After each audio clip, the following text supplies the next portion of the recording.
Hello again, everybody. Welcome back. This is Don Horatio bringing you some PvP action from the ASUS ROG Summer Tournament. In the bottom left here we have the red Protoss representing Team Quantic. It is SaSe, the Swede player. And in the top right we have another European Protoss, this time representing Fnatic Raid Call. It is NightEnD. And the map is Cloud Kingdom.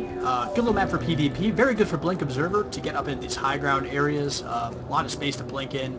So a Robo player will have a tough time holding off a lot of Blink builds here. Requires a lot of patience and great unit positioning to do much of anything against a Blink build here. So I will expect a Blink build from at least one of these two players. SaSe most recently has done quite well at MLG. He came, I believe, 4th in not the most recent summer. I can't remember which championship it was, but he did quite well coming in 4th place against amongst a bunch of Korean players. Really made a good name for himself there. He's kind of played second fiddle to Naniwa as a Swedish Protoss, which makes sense since Naniwa is in GSL Code S and is a very, very good player. But SaSe also very solid as well. No reason to count him out. And NightEnD, much like Naniwa's been spending a lot of time in Korea recently, there's a Fnatic house there as well. So he's been practicing a lot on Korean ladder and doing quite well. Has some GSTL experience. Did not take many games there, if any at all, but he is a very, very strong Protoss player, so do not let a lack of GSTL results fool you. Take a look here. The gateway is now coming down for both players, and gas is at roughly the same time. So currently mirroring each other's builds. And Chronobus going down the probes for both players, so yeah, pretty much identical builds right now going forward. I mean, just take a quick look at the production tab, and that'll show you pretty much exactly how mirrored these two builds are. Now it's starting to get into that gas art, but with both players. We do see three probes in the gas for NightEnD, but only 2 right now for SaSe. We'll see if he looks to put a 3rd in there as well. Or we'll just do this little double assimilator, 2 probes in each thing that he's been doing recently. You typically mine slightly more efficiently with the 2 probes. You don't get the maximum amount of gas possible, but you do save 1 probe that can look at minerals. And maybe that's just part of your build. But, oh, never mind, he does now drop a 3rd in that gas. He waited a bit to do it, which is probably intentional. We have another gateway on the way for him, and another gateway on the way for both players, as well as their cybernetics cores. So this is still the same mirrored build, pretty much. We do have an extra gas now for NightEnD, starting to add on to the second one. So SaSe did go for the 2 gas earlier, but I think the second gas was dropped later because there were already 3 probes in this gas, so it's still a very even build. The gas count is actually in NightEnd's favor currently.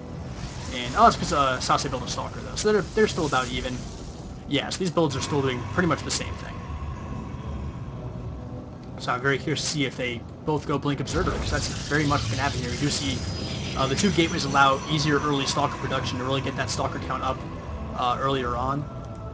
So I would not be surprised to see that be the focus of both these builds. Warp Gate for SaSe is slightly ahead. He actually may have dropped 1 chrono on that already. We do see 48 seconds in. Yeah, we have like a 20-second advantage for SaSe, so I do believe he must have card boosted that a little bit. So both players making 2 Stalkers at once, probes, Warp Gate, and Pylon, so still very, very mirrored. And if it keeps going this way, this game will really come down to unit positioning, micromanagement for both players. And I look forward to that. European Protoss is usually very known for their they're very strong micro, as but many European players, especially many Protoss players from Europe, have a Warcraft 3 background, which is very micro-intensive. You have those hero units that you really have to control and keep a very tight eye on all the time. So both are going for Twilight Councils, which would signify Blink. The Twilight Council for SaSe is about 15 seconds ahead of his opponents, it looks like. So there'll be a small Blink advantage there, but that shouldn't make a huge difference, especially if NightEnD ends up being on the defensive and not on the offensive, because he will have the slightly easier warp in placement with pylons inside his base instead of just outside. Watching ramps with both of these Stalkers, making sure no unknown units just get into his base without him knowing. We do have a significant amount of Stalkers moving out in the map for SaSe, as well as a probe out to go place that pylon. The faster Blink may belong to SaSe, but the faster robotics facility is coming out for NightEnD. So you will have an observer faster. And you see that Blink research advantage right there. For SaSe, he is about 20 seconds ahead in that Blink research. I'll expect a observer here right now for NightEnD, and there it is indeed starting. Gonna get that out as soon as he can. First, proxy pylon for SaSe now placed down here at the bottom of these two ramps in between, kind of in a hard location to spot right outside the range of this tower where all these stalkers are currently placed. And I would expect a pylon here as well. This is a great blink-in spot to really get at the back of these minerals. So that'd be a good place for SaSe to really try and reinforce as hard as he can and have that really short distance to get his units back into the fight. The blink for SaSe is now done. Observer out on the map right now, and we'll look to see some sort of blink maneuver very soon. But the stalkers for NightEnD are inside his base already, and he has a slight supply advantage, now warping in 3 stalkers at a time. And the stalker count is in NightEnd's favor, 10-7. I believe the slightly earlier blink research and odd robo timing did kind of do that. And maybe that could just be the warp gate cycles where they are. But SaSe is spending money on an immortal as well, so he's going to have blink stalkers and that immortal. NightEnD now out looking for pylons to hang up. He will go for this one, but he might get sandwiched a bit by these stalkers, and if he's caught off guard, this could be a bad battle for NightEnD. Well, let's see what happens. There's the first blast for SaSe, immediately trying to blast one. It's going to be a battle of blink micro here. Both players obviously doing pretty good blink micro, as it is a very small unit battle. The first falls to NightEnD. This is for the stalker count here. 7-7, 7-6. NightEnD trying to blink away, being chased by SaSe. One does get picked off, and he's going the wrong way here. Could attempt to blink into the base very soon here if these stalkers for NightEnD don't meet up. They're going to try and take out a couple here, but here comes the flank from NightEnD, taking out a couple stalkers for SaSe. And now going to blink over and try to basically pull all those units together, but right now SaSe does have that advantage, and he's now moving in. He has an immortal and an extra stalker out on the field, and once that immortal gets involved, that is bad news. But in good news for NightEnD is the observer for SaSe has been taken out by the observer and the stalkers of NightEnD. So that is an excellent play as well. He will not be able to blink into the base as he initially intended, and he will be stuck fighting ground battles with that immortal, which probably makes more sense anyway. But immortal's also on the way for NightEnD, the first one about to pop out just now, but there already is one out on the field for SaSe, but no more in production as of yet. We actually have a Nexus on the way. So SaSe is going to attempt to expand, and the first rule of PvP in my mind is whoever expands first dies. That's been changing a bit more recently. People are starting to learn how to defend this base more effectively, start to really get that macro advantage going using great defensive unit positioning and so on and so forth. SaSe will definitely look to fall back and defend this. So now that SaSe is back across the map, NightEnD should look to deny this pylon, and there he does indeed go, taking that out with the stalkers. Take a look at NightEnd's base. He's not up to a whole lot right now. He actually might drop a Nexus of his own if you see how high his minerals got. Actually, nope, just morphing in a bunch more stalkers. Down here, he's going to look to be aggressive very soon, it seems. And right now, where the army of SaSe is and the supply block, now might be a good time for NightEnD to go in. Right here, blink in, do some damage, blink out, before that army can even do anything. But this observer does spot the army, so SaSe should look to position his units a bit better now that he's seen this. But here comes NightEnD, charging in at the front. A pylon very boldly placed right there in the face of his opponent on his doorstep. With these two immortals, I don't think SaSe really has a good chance of winning this fight. Here comes the second immortal for NightEnD as well, but it is out by itself and not protected at all. The Zealots killing each other out for farm. The Zealots now moving in, dealing with these sentries, taking out the Guardian Shield, and here comes NightEnD moving in to deal some damage, picking off one immortal, going to focus fire the second immediately. And there does he go. Both immortals still alive for NightEnD, dealing damage to these stalkers. Focus fire for NightEnD, not really focusing that immortal on the stalkers like he should be, and because of that, he will fall behind a bit in this battle. We'll have to see how the micro does. Couple of stalkers do go down for NightEnD. This came out to be a pretty even trade so far. Probes being pulled for SaSe. Probes definitely going down. Warping for SaSe as well, trying to get some more defensive stalkers up in place. Warping for NightEnD will get immediately shot down and destroyed. That Zealot never stood a chance. But a bunch of probes do go down. Look at the workers kill tab on 10 probes for NightEnD as he moves in and does some damage here, but he should look to back off now. But still no Nexus on the way for NightEnD. He's pretty much all in this attack. If he tries to back off and try to make a Nexus, he'll find himself far behind, and looks like his offense is shut down. Supply lead heavily in SaSe's favor. He's even producing units right now, and NightEnD is not. Let's take a brief look at the worker count. Worker count's pretty even right now, but with 2 Nexus, Nexuses. Don't actually know the plural of Nexus. Probably Nexi, but double Chrono boosted probe production perhaps. Gonna get a lot of probes out very soon, and NightEnd's gonna find himself in a very bad position very soon. Still no Nexus on the way. He has a bunch of minerals. He's floating a ton of resources. He could have probably dropped another gateway in there somewhere to try and do something and really allow for that mass warp in, but right now he's warping it at home. He knows he's in a bit of a pickle, not even trying to warp on the front line at this pylon. And NightEnD falls himself very far behind in this game. SaSe's in a really good spot to defend himself. Units out here looking for blink-in units, as well as this pylon. There's really no spotting over here. He does not hold the Zelnaga Tower, which I would like to see maybe a Zealot over there just to try and hold that as long as he can. Really get good vision out of the map. But also, there's no observer out here for NightEnD right now. Does he have an observer on the map at all? No, he does not. Very unfortunate for him. He really can't take advantage of his Stalker Force at this point in time. He can't blink into the main. The observers for SaSe will have full vision. NightEnd's going to get blunked on right there. Does manage to blink away, but he sees the superior armor of SaSe, and he must know how bad a position he's in. And actually, SaSe is going to get aggressive here very soon. So Stalker's going to be... Zealot's trying to move in and do what they can, but they'll be held off, and this pylon will be discovered and probably taken out. This pylon does still stand, and SaSe is going to look to move in as a big supply advantage. We take a brief look at the army supply. It is up by about 10 for our Swedish Protoss, and he's going to close the game out right here. Moving in, Immortal is here for NightEnD, so that will hold pretty well. There's an Immortal for SaSe as well. Look to take out these rocks and try to lower that defensive advantage for the Romanian Protoss player NightEnD. Here comes the Stalker trying to focus down some units. Do not quite do it for NightEnD, as this pylon is now warping in. More units being warped in over here as well. And this is the beginning of the end for NightEnD. But that pylon does get canceled, forced to back off a little bit. Going to try and reinforce over here. Another probe going to look to build a pylon as soon as it can. Trying to get these reinforcements routes built up. And SaSe playing it patiently, not trying to push out and do anything really too greedy right now. Always a smart move when you're this far ahead. A Nexus is now on the way from NightEnD, trying to really build up an army you can defend with before building that Nexus, but this army for SaSe is getting quite beastly. SaSe also getting a forward for those upgrades in the robotics bay. So he might actually not look to be aggressive right now. He will lose one Immortal, but another Immortal does immediately follow it up. There are 3 Immortals for NightEnD. Huge damage in Stalkers.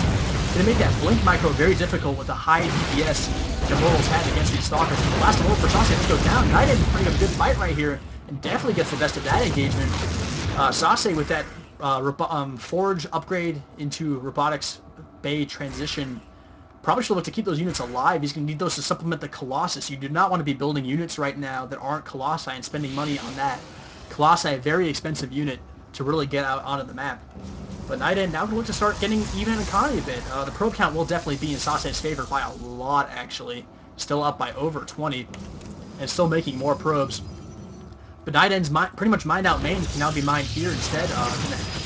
Let's see what he can do. Here comes SaSe again, trying to basically get some free warp-ins, but he will not do that. That pylon is probably in view of these mining probes. So not a good move by SaSe. He wants to put another pylon over here, trying to basically keep that threat alive at every point in time. Let's take a look at the army supply, though. Well, actually, the army supply for NightEnD is higher, but he will not have Colossus, and that is basically going to be a big deal going forward. Upgraded Colossi do a huge amount of damage. Upgrades also on the way, the extended thermal lance and the +1 attack.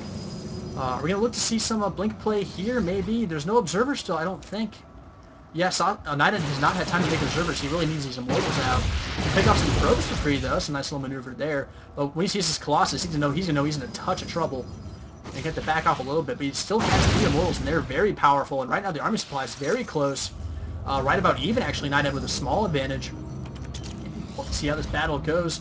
And NightEnd's trying to posture and try to bait his opponent out. There's the Guardian Shield. He does bait that out. He'll look to back off and wait for that to wear off before moving in again. And a good little bait by NightEnD there, getting that thing out. It's excellently done by him. NightEnD still not making more probes. Still trying to keep that one base economy, really. Even though he has 2 bases, just the probes are all in a different place instead of the main. Tries to get one volley off on that. Pylon does take down its shields, and he should again. Does not quite get it. Well, a pylon kill will supply block SaSe, and he does not have any in production currently. Definitely needs to get another one out, and one is now in production, but if that one at the front is picked off, that's a big deal as well. NightEnD going to look to back off again. He feels he's done the pressure he needs to do, keeping SaSe off of the 3rd base. And NightEnd's sitting back, but we do have an observer here now for SaSe, but NightEnD does look either see it or he does see this pylon and will now deal with that. So that is no longer going to be a threat to the Romanian Protoss. And this is a bit more even than I thought. With SaSe's economic advantage, I thought he should have maybe tried to push in here, but the Colossus transition came a touch late, and he also lost a bunch of units he really didn't need to on mid while making that transition. So that was a bit clumsy of him, but right now he's making ground upgrades and Colossus, and NightEnD is not. He's relying on Stalker or Immortal still. The 3rd Nexus even on the way for SaSe. So if Nighten wants any chance in this game, he needs to move in and really try to deny this base. And here comes that army looking to do just that. And Immortals are pretty strong against both Colossi and Sonic. Zealots should be a pretty good buffer as well. Blinking back, trying not to engage quite yet. Making another pylon here at the front. Still looking at army supply. Still in Nighten's favor, and we'll have to see how this battle goes. The supply for Sase, with these 3 Colossus, I think he should be able to take any battle fairly easily as long as he doesn't lose them to silly blinks or something. A 4th Colossus does join the fray in a bunch of sentries to try and keep those Stalkers back. But here's the big blink in. They go right for those Colossi, target firing immediately down to 2 Colossi. Is Sase, Nighten doing what he can. Those Colossus are still doing big damage. Another big blink in. Gonna take down more Colossi, and Nighten cannot count him out of this quite yet. He's way ahead in army supply, up by about 10. The only sentries can relatively morphed in as of right now. These Immortals are carving them to shreds. Great DPS. Not going with mini Stalkers, all of this good blink micro. And Nighten's in a great spot all of a sudden, denying that 3rd base and moving in. The army supply difference is huge, and I don't think the army for Nighten can be stopped. He's been moving absolutely crush Sase. Sase needs to pull probes at least back into his main, and again try to push out with this Colossus as support. And here they come, but just folks firing those probes. Could probably try and blink on top of that Colossus if he can. Probes moving out. Nexus going down at the natural. There's that blink in to go get that Colossus. Going to try to target those Stalkers instead now. A little bit iffy in the micro for Nighten, but he should look to basically take down this Colossus, but not quite. The probes doing an alright job, but all these Immortals are still alive. And they'll crush through these probes. The Colossus goes down, and the army supply is still looking really good for Nighten. These Immortals crush through these probes. High ground units doing some damage. Does take out 1 Immortal. There's still a bunch of close to full health Immortals can take down some Stalkers and some probes.